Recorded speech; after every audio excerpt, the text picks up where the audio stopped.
what's the point of this? This is a form of diagnosis. That's why we pause here for this kind of video. He's there talking to 10,000 church leaders saying, we have this problem, you may have this problem too. But this is a form of diagnosis. We surveyed our membership anonymously, and this is what we found. And did you find it interesting? How many of you have taken marketing so far? Marketing principles. Some of you have. All right. What is he talking about with these 4 different groups, Cassie? What do we call those in marketing? Segments, right? They have 4 different segments that they found at Willow Creek in their audience, right? And we've got the seekers, the pre-Christians, the new converts, the growing Christians, and the fully devoted followers of Christ. And as far as satisfaction with the church goes, that's what they found in their diagnosis, right? When they actually measured, when they assessed what they were doing and whether they're actually achieving their mission, this is what they found. And he referenced a couple of times this guy named Greg Hawkins, who, now what would you guess would be Greg Hawkins' background? If you just had to, I know you don't know him or anything, there's no reason you should know, but what would you guess might be his background?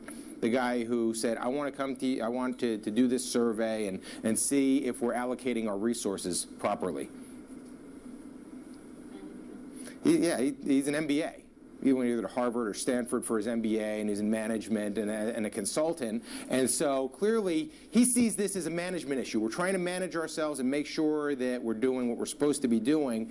And he discovers that, no, this is, in fact, improvable. There's something at stake here.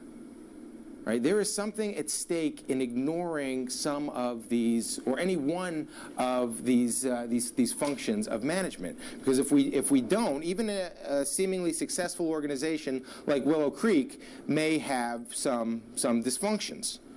Right? So back to this process here. Where are we? We're at diagnosis. What would you do if you're Greg Hawkins and his staff, or if you're Bill Hybels, the lead pastor here, now that you have, in fact, discovered this problem, if you will, that they have inside of Willow Creek? You want to fix it. You want to get results that are different from the results that you've gotten in the past. So how might you use this management framework in order to achieve better results in the coming years?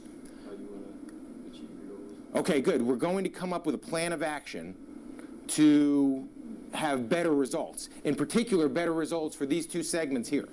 So the growing Christians and the fully devoted followers, as they self-describe, we want better results. We want them as satisfied with Willow as everybody else. So we're going to come up with a plan of action. Did they? From what you heard? Yeah.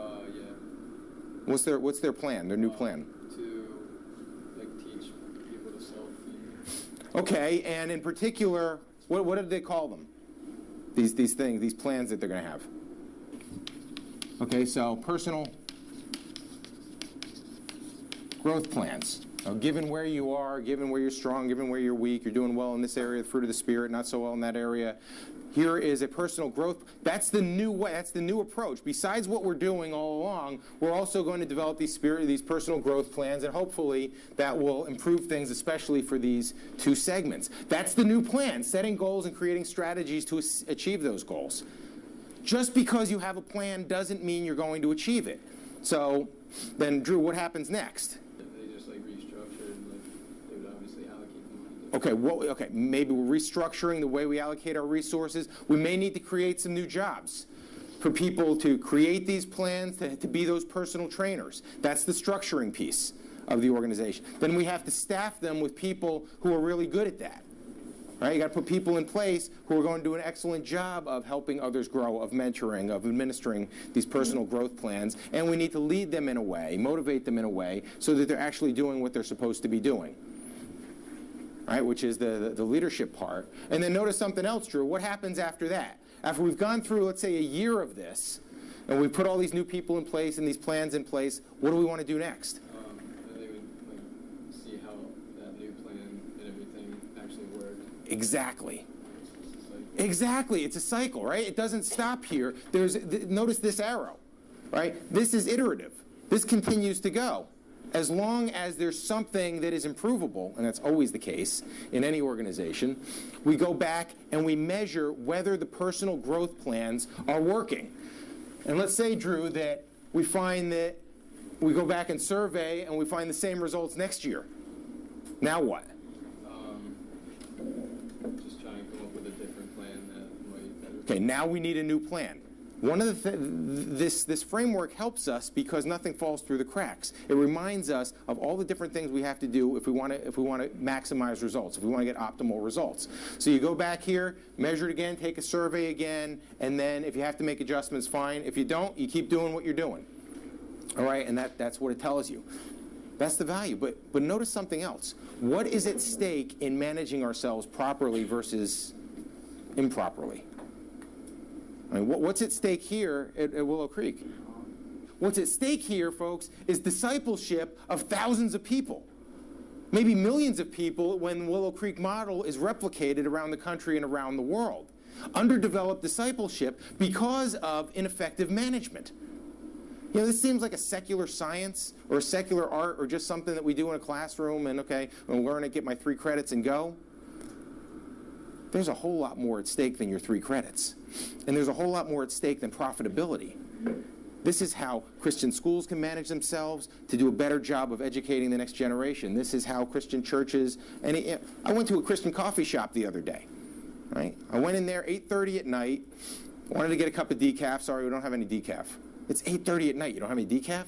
I looked over at the case of desserts. There were like 1 or 2 things in there, and they were looking really sad.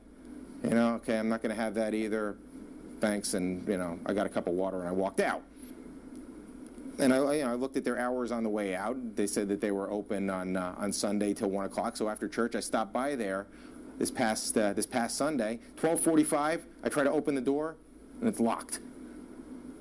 You said you're open till 1 o'clock and you closed it. I mean, this is a place that's not going to be there in a year. Right? Why? Because they're violating almost everything we have on the screen here. Now, that may seem rather minuscule relative to discipling people. But the point is, they're trying to get results, financial results, and they want to minister to the world in their little Christian coffee house. But because they're not doing things the way they ought to be done, their ministry is going to be undermined. Their results are going to be less effective. Their witness is compromised because of the very things that we're talking about in this first level class in a business program. Does it seem obvious? Does it seem too simple? A lot of this business stuff is. But the point is, even 3 decades in, one of the greatest Christian leaders we have in this country says, I still have a lot to learn about how to manage this church and how to manage this organization and how to lead people and disciple people and bring them closer to Jesus Christ. That's what's at stake. That's the kind of stuff that we're talking about here.